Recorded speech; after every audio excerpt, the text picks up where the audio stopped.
بسم اللہ الرحمن الرحیم۔ اللہم صلی علی سیدنا و مولانا محمد معدن الجود والکرم وعلیہ وبارک وسلم۔ السلام علیکم ورحمۃ اللہ وبرکاتہ۔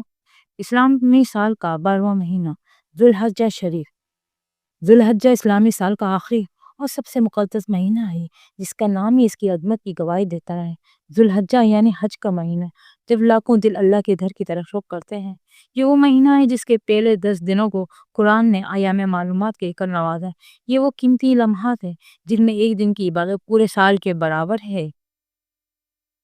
اس ماہ کی 8ویں تاریخ کو یوم ترویہ کہتے ہیں، کیونکہ حجاج اس دن اپنے اونٹوں کی پانی سے خوب سیراب کرتے تھے تاکہ عرفے کے روز تک ان کو پیاس نہ لگے۔ یہ اس لیے اس کو یوم ترویہ سوچ بچار کہتے ہیں کہ حضرت سیدنا ابراہیم خلیل اللہ علی نبینا و علیہ الصلوۃ والسلام نے 8ویں ذی الحج کو رات کے وقت خواب میں دیکھا تھا کہ کوئی کہنے والا کہہ رہا ہے کہ اللہ تعالیٰ تجھے حکم دیتا ہے کہ اپنے بیٹے کو ذبح کرو۔ تو آپ علیہ السلام نے صبح کے وقت سوچا اور غور کیا کہ یہ اللہ تعالیٰ کی طرف سے ہے کہ شیطان کی طرف سے، اس لیے اس کو یوم ترویہ کہتے ہیں۔ اور اس کی 9ویں تاریخ کو عرفہ کہتے ہیں، کیونکہ سیدنا ابراہیم خلیل اللہ نے جب 9ویں تاریخ کی رات کو وہی خواب دیکھا تو پہچان لیا کہ یہ خواب اللہ تعالیٰ کی طرف سے ہے۔ اس دن حج کا فریضہ سر انجام دیا جاتا ہے۔ 10ویں تاریخ کو یوم نحر کہتے ہیں، کیونکہ اس روز حضرت سیدنا اسماعیل علیہ السلام کی قربانی کی صورت پیدا ہوئی، اور اس دن عام مسلمان قربانیاں ادا کرتے ہیں۔ اس ماہ کی 11 تاریخ کو یوم الفطر اور 12ویں اور 13ویں کو یوم النفر کہتے ہیں۔ اس ماہ کی 12ویں تاریخ کو حضور سراپائی نور شافعی یوم مشہور صلی اللہ علیہ وآلہ وسلم نے حضرت سیدنا علی رضی اللہ تعالیٰ عنہ سے بھائی چارہ قائم فرمایا تھا۔ فضائل ایام شہور صفحہ 459-460۔ ماہ ذی الحج کی فضیلت۔ ذی الحج کا مہینہ 4 برکت اور حرمت والے مہینوں میں سے ایک ہے۔ اس مبارک مہینے میں کثرت نوافل، روزے، تلاوت قرآن مجید، تسبیح و تہلیل، تکبیر و تقدیس اور صدقات و خیرات وغیرہ اعمال کا بہت بڑا ثواب ہے، اور بالخصوص اس کے پہلے 10 دنوں کی اتنی فضیلت ہے کہ اللہ تعالیٰ اس عشرے کے 10 راتوں کی قسم یاد فرماتے ہیں۔ ارشاد فرمایا ہے، ارشاد باری تعالیٰ ہے، والفجر واللیالی عشر والشفع والوتر واللیل اذا یسر۔ قسم ہے مجھے فجر کی، عید قربان کی، اور 10 راتوں کی جو ذی الحج کی پہلی 10 راتیں ہیں، اور قسم ہے جفت اور طاق کی جو رمضان المبارک کی آخری راتیں ہیں، اور قسم ہے اپنے حبیب صلی اللہ علیہ وسلم کے معراج کی رات کی۔ اس قسم سے پتہ چلتا ہے کہ عشر ذی الحج کی بہت بڑی فضیلت ہے۔ فضائل ایام شہور صفحہ 463۔ ماہ ذی الحج کی فضیلت احادیث مبارک کی روشنی میں۔ حدیث نمبر 1، ترجمہ حضرت سیدہ ام سلمہ رضی اللہ تعالیٰ عنہ فرماتی ہیں کہ رسول خدا حبیب کبریا صلی اللہ علیہ وآلہ وسلم نے فرمایا کہ جس وقت عشر ذی الحج داخل ہو جائے اور تمہارا کوئی آدمی قربانی کرنے کا ارادہ رکھتا ہو تو چاہیے کہ بال اور جسم سے کسی چیز کو مس نہ کرے، اور ایک روایت میں ہے کہ فرمایا کہ بال نہ کترائے اور نہ ناخن اتروائے، اور ایک روایت میں ہے کہ جو شخص ذی الحج کا چاند دیکھ لے اور قربانی کا ارادہ ہو تو نہ بال منائے اور نہ ناخن ترشوائے۔ مشکات صفحہ 127۔ دوسری حدیث، سیدنا حضرت ابن عباس رضی اللہ عنہ نے فرمایا کہ رسول خدا صلی اللہ علیہ وسلم نے فرمایا کہ کوئی دن ایسا نہیں ہے کہ نیک عمل اس میں ان ایام عشر سے اللہ تعالیٰ کے نزدیک زیادہ محبوب ہو۔ صحابہ کرام رضی اللہ تعالیٰ اجمعین نے عرض کیا، یا رسول اللہ صلی اللہ علیہ وسلم، جہاد فی سبیل اللہ بھی نہیں؟ فرمایا، جہاد فی سبیل اللہ بھی نہیں مگر وہ مرد جو اپنی جان اور مال لے کر نکلا اور ان کسی چیز کے ساتھ واپس نہیں آیا، یعنی شہادت۔ مشکات شریف صفحہ 128۔ تیسری حدیث ہے، حضرت سیدنا ابو ہریرہ رضی اللہ عنہ نبی کریم صلی اللہ علیہ وسلم سے روایت کرتے ہیں کہ آپ صلی اللہ علیہ وسلم نے ارشاد فرمایا کہ کوئی دن زیادہ محبوب نہیں اللہ تعالیٰ کی طرف کہ ان میں عبادت کی جائے ذی الحجہ کے ان 10 دنوں سے۔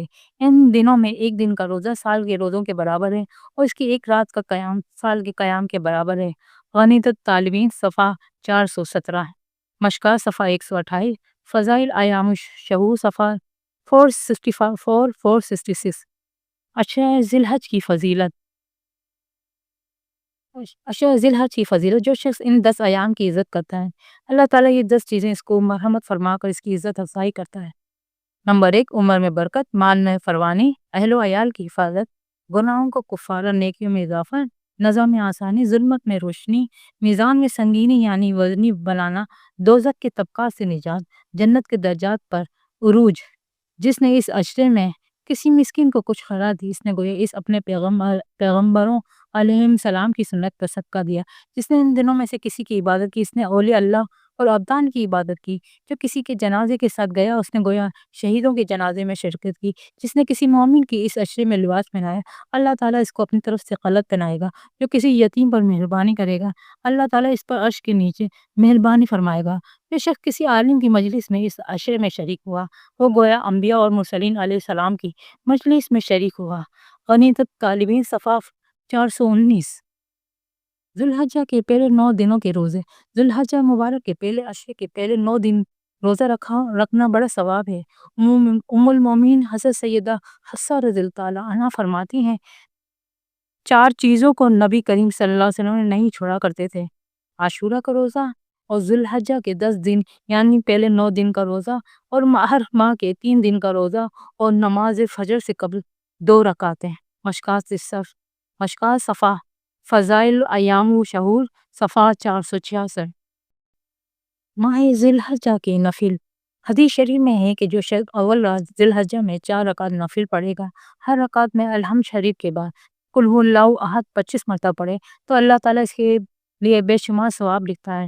فضائل ایام و شہور، صفحہ 487۔ نمبر 2، حضور رحمت العالمین شفیع جنین صلی اللہ علیہ وسلم نے فرمایا، جو شخص 10 ذی الحجہ تک ہر رات وتروں کے بعد 2 رکعت نفل پڑھے کہ ہر رکعت میں الحمد شریف کے بعد سورہ کوثر اور سورہ اخلاص 3 دفعہ پڑھے تو اس کو اللہ تعالیٰ مقام اعلیٰ علیین میں داخل فرمائے گا، اور اس کے ہر بال کے بدلے میں 1000 نیکیاں لکھے گا، اور اس کو 1000 دینار صدقہ دینے کا ثواب ملے گا۔ فضائل ایام شعور، صفحہ 486۔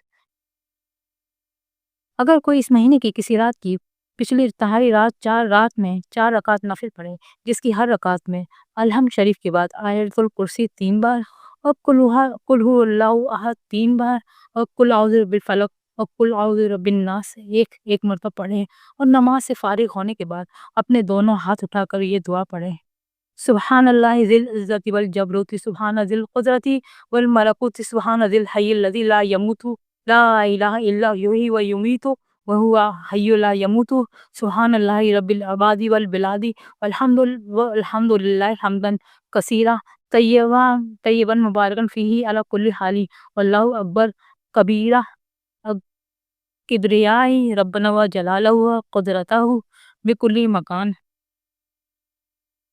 پھر جو چاہے مانگے تو اس کے لیے ایسا اجر ہے جیسے کسی نے بیت اللہ شریف کا حج کیا ہو اور حضور سراپا نور صلی اللہ علیہ وسلم کے روضہ اطہر کی زیارت کی ہو۔ غنیمت طالبین، صفحہ 417۔ سرکار صلی اللہ علیہ وسلم نے فرمایا کہ جو کوئی عرفے کی رات یعنی 9ویں رات کو 100 رکعت نفل ادا کرے اور ہر رکعت میں الحمد شریف کے بعد 1 بار یا 3 بار قل هو اللہ احد پڑھے تو اللہ تعالیٰ اس کے تمام گناہوں کو بخش دے گا اور اس کے لیے جنت میں یاقوت کا سرخ مکان بنائے گا۔ دوسری روایت میں ہے کہ عرفہ کی رات کو میں 2 رکعت نفل پڑھے یعنی پہلی رکعت میں الحمد شریف کے بعد 100 مرتبہ آیت الکرسی پڑھے اور دوسری رکعت میں الحمد شریف کے بعد سورہ اخلاص 100 مرتبہ پڑھے تو اللہ کریم قیامت کے دن اس نماز کی برکت سے اس کو ہمیشہ کو بما اس کے 70 آدمی بخشے گا۔ جو کوئی نہر کی رات یعنی 10ویں ذی الحجہ کو جس کی صبح عید ہوتی ہے 12 رکعت نفل پڑھے اور ہر رکعت میں الحمد شریف کے بعد سورہ اخلاص 15 مرتبہ پڑھے تو اس نے 70 سال کی عبادت کا ثواب حاصل کیا اور تمام گناہوں سے پاک ہو گیا۔ اسی رات کی ایک نماز یہ بھی ہے کہ ہر رکعت میں الحمد شریف کے بعد 1 دفعہ سورہ اخلاص اور 1 دفعہ سورہ فلق اور 1 دفعہ سورہ ناس پڑھے اور سلام کے بعد 70 دفعہ سبحان اللہ اور 70 دفعہ درود شریف پڑھے تو اس کے تمام گناہ بخش دیے جائیں گے۔ 10ویں تاریخ کو نماز قربانی کے بعد گھر آ کر 4 رکعت نفل جو مسلمان ادا کرے کہ پہلی رکعت میں الحمد شریف کے بعد سبح اسم ربک الاعلی 1 بار اور دوسری رکعت میں الحمد شریف کے بعد والشمس 1 بار اور تیسری رکعت میں الحمد شریف کے بعد واللیل 1 بار پڑھے اور چوتھی رکعت میں الحمد شریف کے بعد والدعا 1 دفعہ پڑھے، بس پایا اس نے ثواب آسمانی کتابوں کو پڑھنے کا۔ جو شخص قربانی کے بعد 2 رکعت نفل پڑھے اور ہر رکعت میں الحمد شریف کے بعد سورہ شمس 5 بار پڑھ لے تو وہ شخص حاجیوں کے ثواب میں شامل ہوا اور اس کی قربانی قبول ہوئی۔ بارگاہ رسالت میں آپ صلی اللہ علیہ وسلم نے صحابہ کرام رضی اللہ تعالیٰ اجمعین نے عرض کیا، یا رسول اللہ صلی اللہ علیہ وسلم، اگر کوئی فقیر ہو اور قربانی کی طاقت نہ رکھتا ہو تو کیا کرے؟ حبیب خدا صلی اللہ علیہ وسلم نے فرمایا کہ وہ نماز عید کے بعد گھر میں 2 رکعت نفل پڑھے اور ہر رکعت میں علم شریف کے بعد سورہ کوثر 3 مرتبہ پڑھے تو اللہ جل شانہ اس کو اونٹ کی قربانی کا ثواب عطا فرمائیں گے۔